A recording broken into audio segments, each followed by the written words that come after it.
Hello and a very good morning to all our viewers who are joining me in this live interaction on News9's Facebook and YouTube page. And in a new study, it looks like patients with adequate levels of, vitamin D or sufficient with vitamin D with a blood level of, 25 hydroxy vitamin D of at least 30 ng/ml had a significant decreased rise for a risk of adverse clinical outcomes, which includes unconsciousness, hypoxia, and even deaths when they are infected by COVID-19. So in patients older than 40 years, the group of researchers observed that those patients who were vitamin D sufficient were 51.5% less likely to die from the infection of COVID-19 compared to those who were vitamin D deficient or insufficient with a blood level of 25 hydroxy vitamin D less than 30 ng/ml. So this particular study, provides a simple and also cost-effective strategy to improve one's ability to fight COVID-19 and also reduce COVID-19's adverse clinical outcomes, which I said like requiring a ventilator support, overreactive immune response leading to cytokine storms and deaths also. Now, why this happens is because vitamin D deficiency and also insufficiency is so widespread in children and adults in the United States and worldwide. That's why the death toll in United States is comparably very high with respect to COVID-19 when you see it on a global perspective. Other countries where vitamin D is widely available and people are sufficient with vitamin D supplement have reduced risk of being adversely infected by COVID-19, and also they do not encounter complications from COVID-19. So now, in order to answer a few questions surrounding this particular research, we have with us Dr. Sitesh Roy joining us live from Mumbai. Many thanks for joining me, Dr. Sitesh Roy. And my first question is, Dr. Sitesh, what is so unique about vitamin D, or how do you think vitamin D is a very good source of source of vitamin which shields you against COVID-19 complications? So Deepak, vitamin D began its journey in human research. Vitamin D was what it was hundreds of years ago also, but we as humans started understanding it primarily for bone health and growth when research first began, and it had a very important role to play in calcium metabolism. So growing children who would not get enough vitamin D started showing a variety of different deficiencies, and they got a disease called rickets. Then there was problems seen in adults. Later on, it was realized in the last probably 15 to 20 years or so that vitamin D is not just important for bones, joints, and for our overall growth, but it's also important for everything from our brain to our heart to our kidneys to our lungs, and ultimately for our immune system. And that's where the connection with COVID comes in. It has been understood over the past several years or decades of good research that vitamin D doesn't behave just like a vitamin. Like the doctor was saying, vitamin D not only helps the lungs, the kidneys, but also it helps the respiratory system. So, doctor, continue, doctor. Dr. Sitesh? Innate immune system, which is the first part of what acts against our any virus or bacteria that's trying to enter the body. That's the first step that comes in.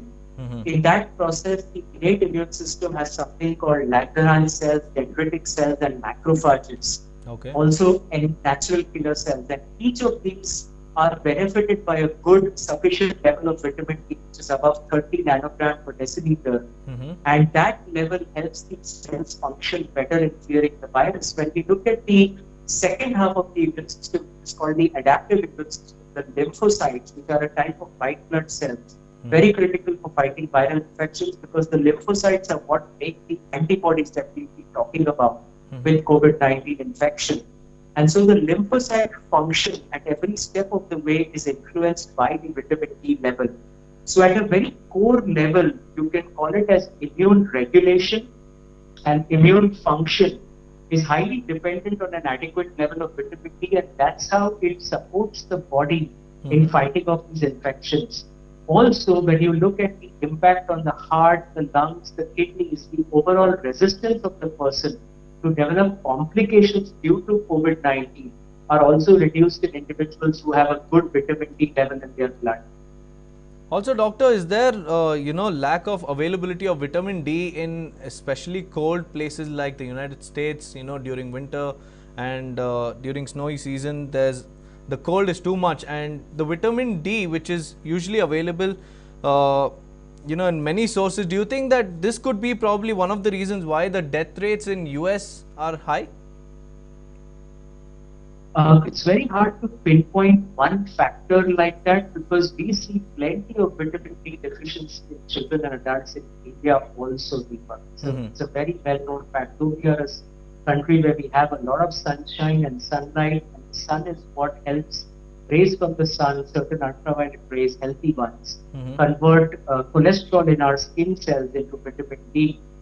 We still find a lot of vitamin D deficiency even in India, and I think it has to do a lot with many different factors, including our diet, our lifestyle, the type of clothing we wear, which can sometimes be UV repellent. Many factors are there, and lack of outdoor activity in several times. Even people who are given vitamin D supplements may not absorb it right because their gut is not healthy.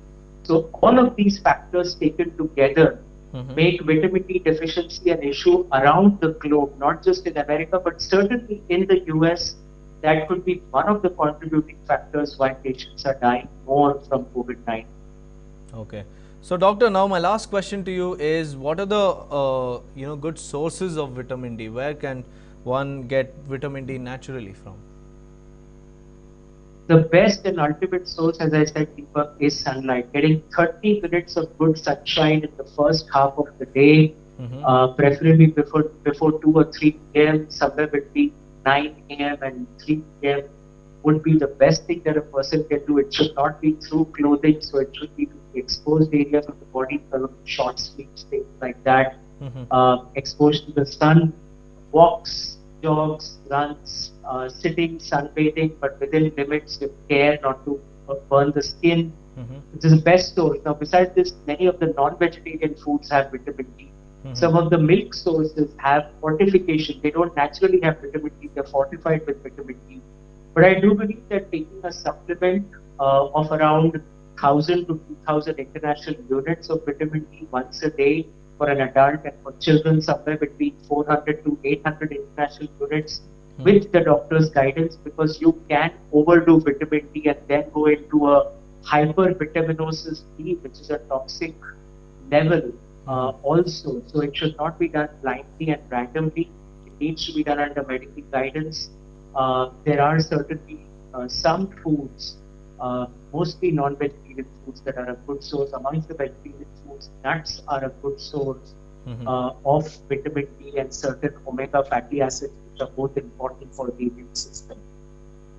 Right, doctor, many thanks for joining me in this live interaction. Well, that was Dr. Sitesh Roy telling us where to get vitamin D from, and also how vitamin D plays an important role, especially in shielding one from the COVID-19 infection. Well, even though people might get infected by COVID-19, if they have sufficient levels of vitamin D in their body, then the risk of dying and also the risk of falling unconscious and the risk of also needing a ventilator is very less. So, like the doctor said, between 9 a.m. and 3 p.m. you can go out and absorb vitamin D, which is naturally available from the sunlight. But when you're out, don't forget to follow social distancing and also wearing a safety mask. So if you like this information that we have shared with you all, please do drop in your comments, and also like, share and subscribe to News9 on various social media platforms. Thank you for watching.